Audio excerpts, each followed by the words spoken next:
Okay, let's dive right in. We're going to break down one of the most common and honestly most misunderstood events in an off-grid solar system. It's that moment a battery management system, the BMS, shuts everything down from an overcurrent event, usually caused by a big inverter. What is really going on inside the system? Let's find out. And this right here, this is the absolute key to understanding this whole thing. We so often see a shutdown as a problem or a failure, but it's not. It's a very precise engineered safety feature. It's the system making a split-second decision to save your very, very expensive battery bank. So in this explainer, we're going to look at this whole event not just as some component tripping out, but as a complete systems engineering event. We're going way beyond the basics you might have already heard. Now, what's really interesting here is the gap this reveals. You see, most explanations, they stop at the surface level.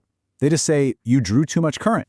But they miss the critical details, the real drama, the dynamic interactions between the inverter's capacitor inrush current and the DC voltage sag that truly cause these shutdowns. And that's our focus. We're shifting the perspective. This isn't just a switch flipping off. Think of it more like a complex protective control loop kicking into action, a high-speed conversation happening between your components. To really get this, we have to talk about the fundamental physics at play here. We need to understand what the battery is actually experiencing during one of these events. And this just nails the core concept. Your 3000-watt inverter is rated in watts, sure, but your battery and your BMS, they only care about one thing: how many amps or how much current is being pulled from them. That current, well, that's the source of all the stress in the system. First, let's just define our baseline. A continuous load, it's just the smooth, predictable power draw of something that's already up and running. Think of a light bulb that's been on for a while. It's nice and steady. A surge load, though, is a completely different animal. It's this massive but super short-lived spike in current. This is what happens when a motor kicks on, or more importantly for our topic today, when an inverter first powers up and starts gulping down energy to charge its internal capacitors. So, the crucial piece of the puzzle is understanding this simple formula. Current equals power divided by voltage. That 3000-watt power demand from the inverter gets translated directly into a specific current draw that the BMS has to handle. And during a surge, that P for power can be momentarily enormous. All right, let's get to the main event. We're going to walk through the anatomy of a shutdown, millisecond by millisecond, and see exactly how this all plays out. Here's how fast it all happens. Step 1. The inverter is turned on. Instantly, its internal capacitors demand a massive inrush of current to charge up. That's the surge. The BMS, which is constantly monitoring the flow, sees this current spike. It's a value that just screams past its preset safety threshold. So, in response, it does the only thing it's designed to do. It opens the circuit. Boom, power cut. All of that in a fraction of a second. I really have to stress this. This isn't a glitch. It is a deliberate, high-speed electronic decision. The BMS is protecting the lithium cells from damaging stress and preventing its own internal components, these tiny electronic switches called MOSFETs, from overheating and failing catastrophically. So if the shutdown is a good thing, what's the problem?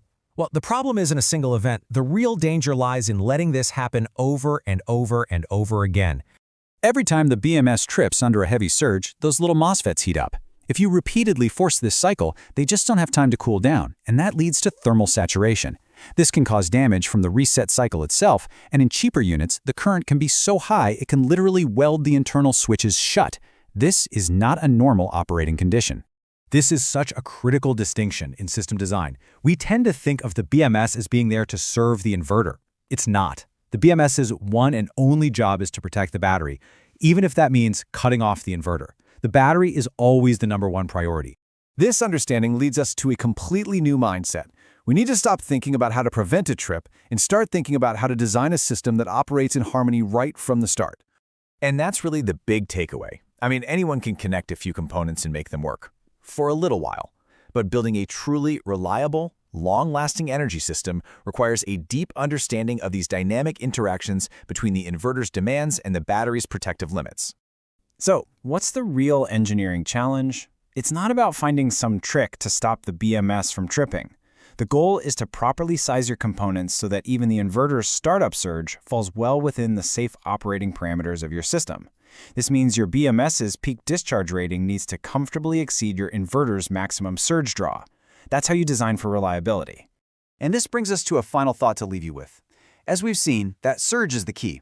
But what part of that surge behavior do you think is more critical for us to break down next? The initial startup current or the specific nuanced behavior of the internal capacitor charging? Let us know what you think.